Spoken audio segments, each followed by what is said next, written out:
नमस्कार दोस्तों। ये क्या है ब्रेन वॉश और ये कैसे किया जाता है? और आजकल की परिस्थिति में हर राजनीतिक पार्टी ने हर व्यक्ति का लगभग ब्रेन वॉश कर रखा है। अब हर व्यक्ति कहेगा नहीं साहब, मेरा तो कोई ब्रेन वॉश नहीं है, मैं तो अपने दिमाग से सोचता हूं, अपने दिमाग से सारा काम करता हूं और मेरा तो कोई ब्रेन वॉश कर ही नहीं सकता। मैं आज की वीडियो में ये सिद्ध करके दिखा दूंगा कि हर व्यक्ति का लगभग ब्रेन वॉश हो चुका है, चाहे वो कट्टरता के नाम पर हुआ हो, चाहे वो किसी योजना के नाम पर हुआ हो, चाहे वो जातिवाद के नाम पर हुआ हो, लेकिन हर व्यक्ति जो है इस समय ब्रेन वॉश का शिकार लगभग हो चुका है। तो आज के वीडियो में हम यही जानेंगे दिल से जवां तक चैनल के माध्यम से। तो चलिए शुरू करते हैं वीडियो। नमस्कार दोस्तों, आज का जो मेरा विषय है ये बहुत ही इंटरेस्टिंग विषय है और इतना इंटरेस्टिंग विषय है, आप पूरा वीडियो जैसे जैसे देखते जाएंगे आपका इंटरेस्ट बढ़ता चला जाएगा। इसलिए मेरा आपसे अनुरोध है, आप वीडियो जरूर पूरा देखना और इसका भरपूर आनंद लेना और आप खुद डिसाइड करना कि यार जो मैं कह रहा हूँ क्या वो सही है। हाँ, आप भी ये कहेंगे हाँ यार मेरे साथ भी ऐसा है, मेरा भी कहीं ना कहीं ब्रेन वॉश हो चुका है। तो चलिए कैसे शुरू करते हैं। ब्रेन वॉश होने का मतलब क्या होता है और वो ये कैसे हो जाता है? देखिए, हर व्यक्ति मैं राजनीति से संबंधित ये सारा वीडियो बना रहा हूं, हर व्यक्ति किसी न किसी राजनीतिक पार्टी से प्रभावित जरूर है।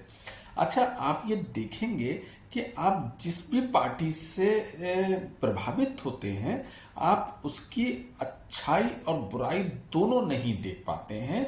मान लीजिए कोई व्यक्ति बीजेपी से बहुत ज्यादा प्रभावित है या मोदी जी से बहुत ज्यादा प्रभावित है, तो वो उसकी गलत बातों का भी समर्थन करना शुरू कर देगा कि जो अच्छी बातें हैं उसका तो सभी समर्थन करते हैं, लेकिन नहीं, ये बात गलत है बीजेपी को या मोदी जी ने ये गलत किया है, ऐसा वो व्यक्ति नहीं कह पाता है।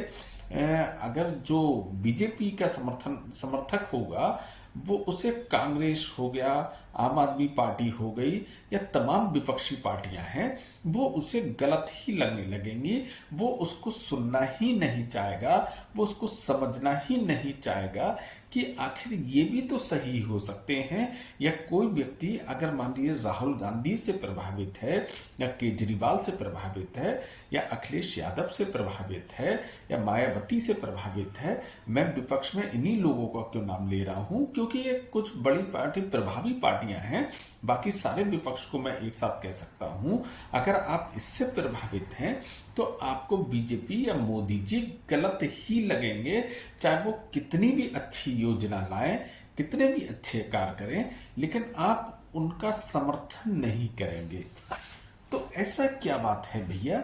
आपको काम से मतलब होना चाहिए।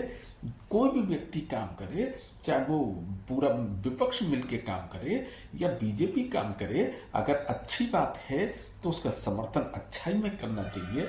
अगर वो बुरी बात कहे तो उसका पूरी तरीके से विरोध करना चाहिए। तो बताइए, आप ऐसा करते हैं या नहीं करते हैं? आप भी करते होंगे ना किसी पार्टी का आप समर्थन करते होंगे। क्या आप सोचते हैं कि जिसका आप समर्थन करते हैं वो कोई आसमान से उतरा हुआ देवदूत है? क्या वो गलतियां नहीं करता है? जी हाँ, हर व्यक्ति से गलतियां होती हैं। हर व्यक्ति कुछ ना कुछ कहीं ना कहीं गलत कर ही जाता है, लेकिन आप उसका विरोध क्यों नहीं कर पाते हो? आप उसके समर्थन में इस हद तक क्यों उतर जाते हो कि उसकी गलत बात का भी समर्थन करने लगते हो? और आजकल के समय में जिस पार्टी ने जितने ज्यादा लोगों का ब्रेन वॉश कर रखा है वो उतनी ही ज्यादा सफल पार्टी मानी जाती है। मान लीजिए अगर बीजेपी इसमें सत्ता में है तो बीजेपी ने बहुत ज्यादा लोगों का ब्रेन वॉश कर रखा है, चाहे वो कट्टरता के नाम पर हो, चाहे वो जातिवाद के नाम पर हो, चाहे वो किसी योजना के नाम पर हो। कहीं ना कहीं उसने इतना ज्यादा लोगों के मन में ऐसी बातें बैठा दी कि लोग कुछ और सोचना चाहते ही नहीं है। उनका दिमाग बंद हो चुका है।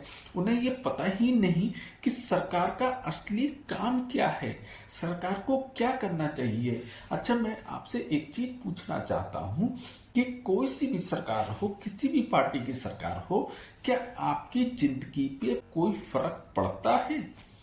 अगर किसी को पड़ता हो तो आप मुझे कमेंट्स बॉक्स पे जरूर बताना कि अगर ये पार्टी की सरकार ना बन के अगर इस पार्टी की सरकार बन जाए तो मेरी जिंदगी पे विशेष फर्क पड़ेगा।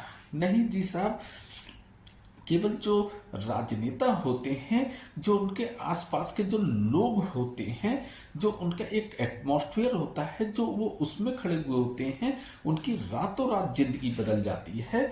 जो एक आम जनता है, जो बहुत संघर्ष करके अपना जीवन बिता रही है, उस पर कोई फर्क नहीं पड़ता। वो उसी तरीके से संघर्ष करता रहता है, उसी तरीके से अपना जीवन यापन करता रहता है।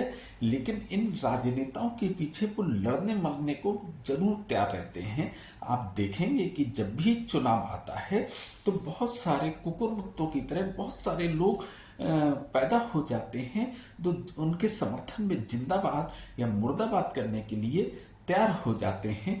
वो इस बात को सोचते ही नहीं है कि आज चुनाव के समय में ये समय आ गया है कि हम इनसे सवाल कर सकें, हम इनसे पूछ सकें कि आपने हमारे लिए क्या किया, आप हमारे लिए क्या कर सकते हो, आप हमारी जिंदगी कैसे बदल सकते हो। और अगर वो बहुत सारे वादे आपसे करते हैं तो उनके जो इससे पहले वो जो सत्ता में उन्होंने साल बिताए हैं, ये जो समय बिताया है, उसका जिक्र उन्हें याद दिलाओ कि आपने इतने समय में जब आपको ये बात पता थी आप हमारी जिंदगी बदल सकते थे, तो आपने ऐसी कोशिश क्यों नहीं की। आखिर हम कब ऊपर उठेंगे। एक नारा था बहुत पहले, जो हमारे देश की प्रधानमंत्री हुआ करती थी श्रीमती इंदिरा गांधी, उन्होंने एक नारा दिया था, गरीबी हटाओ। तो साहब ये जो नारा है ना, गरीबी हटाओ, इस नारे का यूज कर करके बहुत सारे लोग अमीर तो बन गए लेकिन गरीब नहीं हटे। वो नारा आज से लगभग 30 या 40 साल पहले स्टार्ट हुआ था और वो नारा आज के समय में बही के बही खड़ा हुआ है, गरीबी हटाओ। कितनी शर्मनाक बात है कि एक नारे की उम्र करीब 30 से 40 साल हो चुकी है, वो अपने बही पर खड़ा है, बल्कि और ज्यादा गरीबी हो चुकी है। तो ऐसा क्यों है जब हमारे देश में टैक्स के पैसों से लाखों रुपए इकट्ठे होते हैं और तमाम आपके जो संसाधन होते हैं, जो सरकार के संसाधन होते हैं, उससे बहुत सारा पैसा कलेक्ट होता है, तो आखिर वो जाता कहाँ है, वो यूज कहाँ होता है। आम व्यक्ति की जिंदगी पे कोई फर्क क्यों नहीं पड़ता है। कोई ऐसी व्यवस्था ही नहीं बनी है कि जनता सीधे सरकार से क्वेश्चन कर सके कि इन पैसों को आप यूज इस तरीके से नहीं, आप इस तरीके से करेंगे, ये हमारा पैसा है, ये इनके किसी बाप का पैसा नहीं है। ये सरकार कहाँ से ये पैसा लेके आती है? क्या वो अपने अकाउंट से निकाल के वो खजाने में जमा करती है? नहीं जी, वो सारा खजाना वो आप लोगों के पास से जमा हुआ है। अगर कोई व्यक्ति कहे कि नहीं साहब हम किस तरीके से सरकार के खजाने में योगदान करते हैं, तो ये भी मैं आज आपको बताऊंगा। आप टैक्स के द्वारा करते हैं। अगर एक आम व्यक्ति, एक लोअर मिडिल क्लास, एक रिक्शे वाला भी टैक्स देता है, वो कैसे देता है मैं आपको बताता हूँ। मान लीजिए कोई एक व्यक्ति, एक बहुत गरीब व्यक्ति एक 5 रुपए का बिस्किट भी खरीदता है या एक छोटी सी चॉकलेट भी खरीदता है, वो 5 रुपए की इसलिए है क्योंकि उसके ऊपर 18% या 20% टैक्स जुड़ा हुआ होता है। अगर वो टैक्स जो जीएसटी के रूप में जुड़ा हुआ होता है, अगर वो 18% या 20% टैक्स उस पर नहीं लगा होता तो हो सकता है वो 5 रुपए वाली चीज आपको 4 रुपए में भी मिल सकती थी। यानी 5 रुपए पे आपने चाहे 80 पैसे या 1 रुपए तक आपने टैक्स पे किया है, क्योंकि वो उसकी कॉस्ट जो आई है वो टैक्स जुड़ने के बाद इतनी कॉस्ट आई है। तो यानी आपने भी टैक्स दिया, यानी हर व्यक्ति टैक्स दे रहा है, किसी ना किसी माध्यम से दे रहा है। तो यही छोटा छोटा जो अमाउंट होता है ये लाखों करोड़ बन जाता है। और ये लाखों करोड़ चला कहाँ जाता है भाई साहब? जो एक रिक्शे वाला होता है, आप एक सर्वे करवा के देख लेना, या एक मजदूर तबका है या एक गरीब किसान है, वो पूरी जिंदगी खत्म कर देता है। वो अपना काम करके ही अपना पेट पाल पाता है, लेकिन उसकी जिंदगी में सरकार की तरफ से कोई बदलाव नहीं आता है, वो वहीं का वहीं रह जाता है। ये जो योजनाएं होती हैं जो फ्री वाली, हम इसको कोई विकास नहीं कहते हैं, ये आपके वोट खरीदने का माध्यम होता है। चाहे आप गेहूं फ्री दो, चाहे आप चावल फ्री दो, चाहे आप बिजली फ्री दो, चाहे आप पानी फ्री दो, आप क्यों इस तरीके की चीजें देते हैं? फ्री में क्या चीज मिलती है? फ्री में केवल और केवल भीख मिलती है, और कोई चीज नहीं मिलती है। आप इस देश को भिखारी लगभग बनाते चले जा रहे हो। लोगों के मन में इस तरीके की चीजें डाल के बहुत खतरनाक पोजीशन पे आप अपने देश को लेते चले जा रहे हो। वो पता नहीं आगे चल के क्या क्या फ्री मांगने लगेंगे, आपको खुद अंदाजा नहीं है। इस फ्री के चक्कर में लोग झूठे बातें करके, या हमारे देश की जो डेवलपमेंट होने के लिए जो पैसा है या जो और तमाम चीजें हैं वो खत्म होती चली जाएंगी। हमारा देश फ्री के चक्कर में बहुत पीछे जा सकता है। लेकिन साहब आपको क्या मतलब? अपना काम बनता, भाड़ में जाए जनता। आपको इस चीज से कोई मतलब नहीं है। ये सारी राजनीतिक पार्टियों ने इस तरीके से हमारे दिमागों पर हावी हो गई हैं, लोग इनके पीछे पागल हुए पड़े हैं कि साहब जब हमारे देश की जनता 5 साल में एक समय ऐसा आता है जब इनको बुरी तरीके से पकड़ के झिंझोरा जा सकता है, इनसे सवाल किया जा सकता है कि हम तुम्हारे हमारे पास आने की जरूरत कैसे हुई, तुम्हारे शर्म नहीं आई, तुम आंखों से आंखें मिला के हमसे बात कैसे कर ले रहे हो। मतलब इन्हें इस तरीके की एक हैसियत दिखाने का समय आता है। उस समय यही सारी जनता जिसके बुरी तरीके से इन नेताओं ने लूटा होता है, खसोटा होता है, उनके समर्थन में जिंदाबाद के नारे लगाते हैं, उनके समर्थन में रैलियां करते हैं, उनके समर्थन में पागल हुए रहते हैं। छोटी सी एक आलू पूड़ी मिल जाती है कहीं पर, या आप कुछ लोगों को वो दारू के जो पौवे होते हैं वो मिल जाते हैं, लेकिन उस केवल कुछ दिन की बदौलत, कुछ दिन के आलू पूरी या जरा से शराब की बदौलत आप पूरे अपने 5 साल, पूरी अपनी जिंदगी को दांव पर लगा देते हैं। पूरा पैसा जो आपका कलेक्ट करा हुआ होता है आपके द्वारा, वो सब खत्म कर देते हैं। तो थोड़ा सा आप संभल जाओ, थोड़ा सा जाग जाओ, क्योंकि हमें अब इनको जगाने का समय आ गया है। जो इन लोगों ने हमारा ब्रेन वॉश कर रखा है ना, उसे अब खोलना होगा। जो हम इन्फ्लुएंस हो जाते हैं ना, किसी से बहुत ज्यादा प्रभावित हो जाते हैं, हम उसकी गलत बातों को देखना छोड़ देते हैं। अब हमें उसकी गलत बातों पर भी क्वेश्चन उठाना होगा, चाहे वो किसी योजना के नाम पर हो, चाहे वो किसी भी नाम पर हो। अगर आज मैं किसी से प्रभावित हूं तो मैं उसकी गलत बात पे भी क्वेश्चन उठाता हूं कि नहीं, अगर मैं मोदी जी के मान लो मैं भक्त हूं, मान लो मैं भक्त हूं, तो अगर मोदी जी कोई कानून लेके आते हैं, जैसे एक किसानों के कानून लेके आए थे, अगर वो कहीं ना कहीं गलत थे तो मैंने उसे गलत माना, मैंने कहा कि नहीं ये गलत है। ये थोड़ी ना होता है कि नहीं, अगर मैं उससे प्रभावित हो गया या मैं उसका समर्थन करने लगा तो मैं उनकी हर बातों का समर्थन करने लगूंगा। तो इसी को कहते हैं ब्रेन वॉश। आप देखेंगे, मैंने एक बहुत छोटा सा, मैं एक आपको उदाहरण बताता हूँ। मैं एक छोटी सी एक गांव की मार्केट में मैं गया हुआ था। वहाँ पे एक बहुत छोटा इस तरह का मजदूर भाई था। ये 2014 की मैं बात बताता हूँ। तो उस समय इलेक्शन का समय चल रहा था, तो मैंने उससे पूछा कि भैया इस बार किस पार्टी की हवा चल रही है, किस पार्टी को वोट देना आप चाहते हो। तो उस व्यक्ति ने मुझसे कहा कि नहीं साहब, हमें इस बारे में कतऊ कछऊ ना पता, हमारे जब प्रधान जी जा को कह देंगे, हम वहीं पे ठप्पा लगा देंगे। मैं इतना हैरान था कि इन जैसे जो भोले लोग हैं, इन जैसे जो व्यक्ति हैं, इनका कितना फायदा ये लोग उठाते हैं। उन्हें पता ही नहीं कि हमें कहाँ मोड़ लगाना है। इस बात में मैंने कहा था तुम्हारे प्रधान जी जो हैं वो तो किसी ना किसी पार्टी से मोटा पैसा ले लेंगे, और तुम उनके कहने पे क्यों वोट दोगे, उनके कहने पे क्यों ठप्पा लगा दोगे।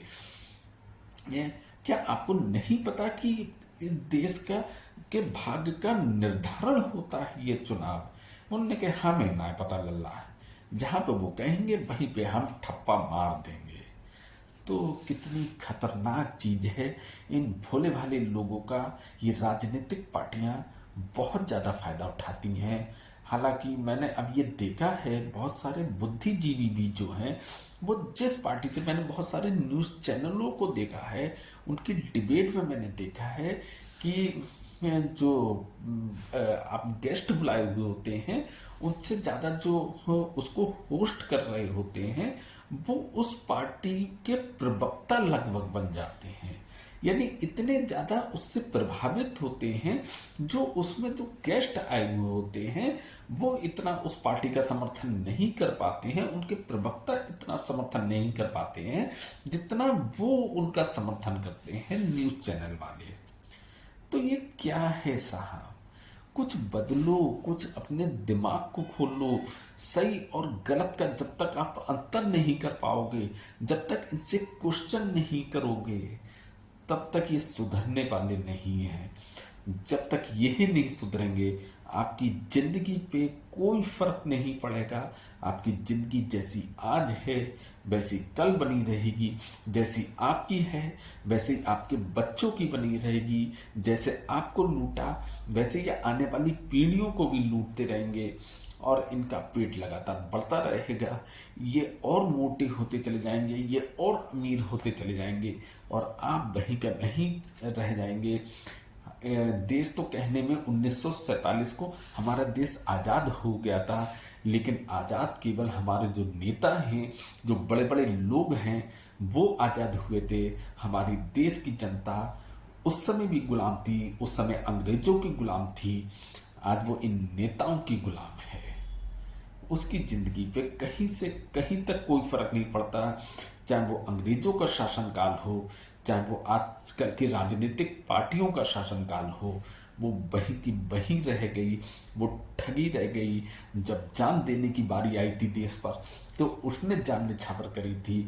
ये नेता लोग पूरी मलाई खा के अपने आप को राजा महाराजा समझते हैं।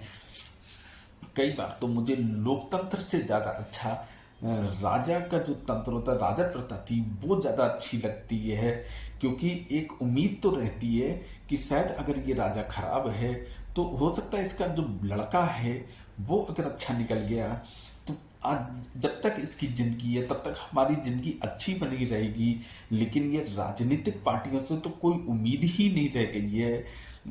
एक के बाद दूसरा जितना बड़ा जो गलत व्यक्ति, में बहुत सारे गलत शब्दों का प्रयोग कर सकता था लेकिन कर नहीं सकता, यानी जितना बड़ा जो करप्ट व्यक्ति होगा उतना ही बड़ा आजकल राजनेता देखने को मिल जाता है।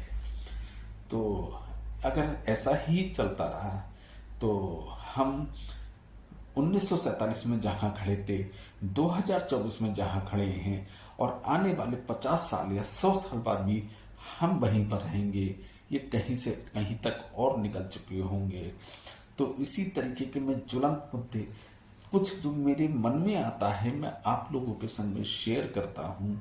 बाकी अगर आप मुझसे सहमत हो तो प्लीज़ मुझे लाइक और शेयर करिए। बाकी फिर मिलते हैं नेक्स्ट वीडियो में। Thank you very much.